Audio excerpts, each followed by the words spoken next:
Bonjour à tous. Un homme demande à son ami « Pourquoi tu ne dis jamais la vérité ?»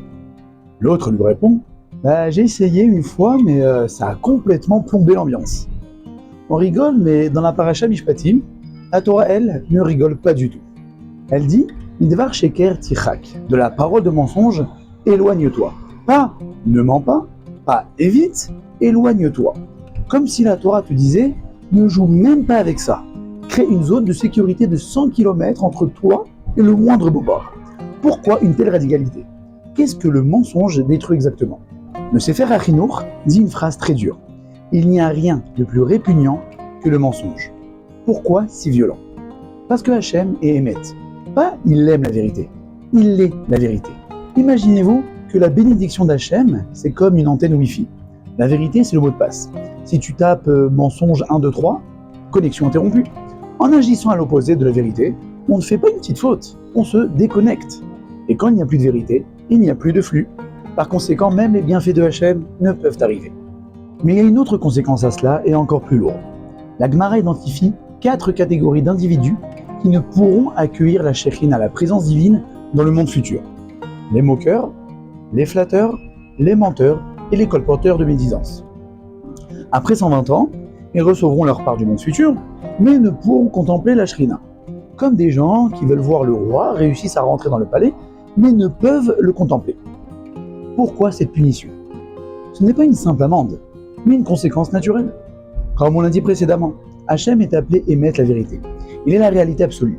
Pour être en contact avec lui, il faut être sur la même fréquence.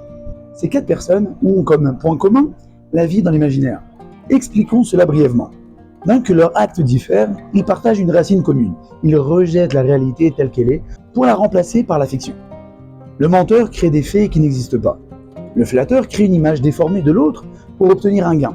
Le moqueur dévalorise la réalité pour s'élever artificiellement. Et le médisant reconstruit la réputation de l'autre selon son propre récit malveillant. Et là, c'est brûlant d'actualité. Aujourd'hui, on se crée des vies virtuelles. On filtre nos expériences. On scénarise nos existences. On montre une version améliorée de nous-mêmes. Les films nous submergent d'imaginaire. Entre parenthèses, je connais quelqu'un qui est tellement loin de cet imaginaire, qui est tellement vrai, qu'il ne comprend même pas comment on peut voir un film, sachant que c'est du faux, derrière une caméra, et qu'on est en train de regarder quelque chose qui n'existe même pas. Quel est le problème de vivre dans l'imaginaire? Vivre dans l'imaginaire est destructeur. Si je passe ma journée à être quelqu'un d'autre, en ligne, alors qui est là pour vivre ma vraie vie et accomplir ma mission? On vit en fin de compte dans un monde réel et avec des défis réels. Et la Gemara va nous montrer que le mensonge n'est jamais un outil, même pour une bonne cause. La Gemara dit quelque chose de troublant. Il est écrit que si un tribunal, un Beddin, condamne un homme à 100%, sans qu'aucun juge ne lui trouve le moindre mérite, alors il est disculpé. Pourquoi? Parce que la Torah veut un Bet-Din Tzedek, c'est-à-dire un tribunal qui comporte au moins un juge qui arrive à trouver quand bien même un mérite au coupable. Maintenant, imaginez la scène. Vous êtes le dernier juge à parler. Tout le monde a dit coupable, coupable, coupable. Si vous aussi dites coupable, l'homme sort libre, alors que vous savez pertinemment qu'il est coupable. C'est un tueur, si ça se trouve, il va rentrer chez lui tranquillement. Est-ce que vous avez le droit de dire innocent, par conséquent de mentir, puisque ce n'est pas ce que vous pensez, juste pour arriver à vos fins? La réponse est non. Pas le droit de mentir, même pour une bonne cause. Ah, mais c'est un tueur, on va pas le relâcher comme ça. T'inquiète pas, Hachem se débrouillera autrement pour le punir. Il n'a pas besoin de ton mensonge pour faire la justice.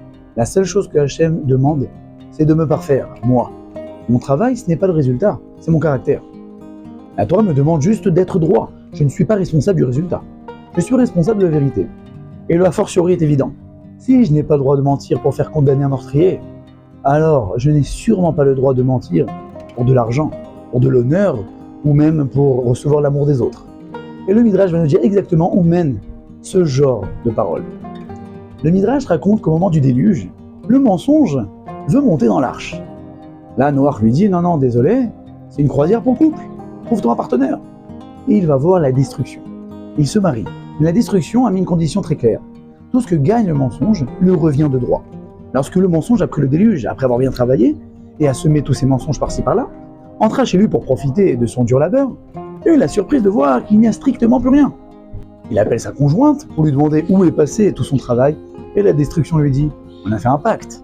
Tout ce que tu gagnes, c'est à moi, et par conséquent, c'est détruit. Conclusion, tout ce qui est construit sur le mensonge finit par être détruit. C'est un investissement à perte garantie. Et pour finir, 2 exemples qui piquent un peu. La ville de la vérité. La Gemara parle de Kushta, vérité en araméen. Une ville où personne ne mentait. Et par conséquent, l'ange de la mort n'avait pas d'emprise. Rav Taviomi s'installe, se marie et a 2 enfants. Mais un jour, il fait un petit mensonge blanc pour protéger l'intimité de sa femme. Quelqu'un la demande à la porte et il répond que sa femme n'est pas là alors qu'elle se préparait pour le migrer. Résultat, ses 2 enfants ont péri. Et lorsque les habitants de la ville comprirent que cette catastrophe unique en son genre dans leur ville a été provoquée à cause d'un petit mensonge, l'expulsèrent de la ville. Deuxième exemple, un peu plus récent, Rabbi Yerucham Mimir. On ne pouvait pas lui raconter une petite histoire sans qu'il ne vous arrête 10 fois. Il voulait une précision chirurgicale, si bien que les gens se rendaient compte véritablement qu'ils n'ont pas vraiment vu ce qu'il voulait raconter. Pourquoi? Parce que quand tu rajoutes un petit détail pour faire joli, tu n'es plus dans le monde Hachem, tu es dans ton propre film. Dès que tu changes une petite modification à la vérité, ça n'en est plus. Si on enlève la première lettre du mot émet, la vérité, cela fait met, la mort. Et pour conclure, soyons pratiques, essayons 3 exercices.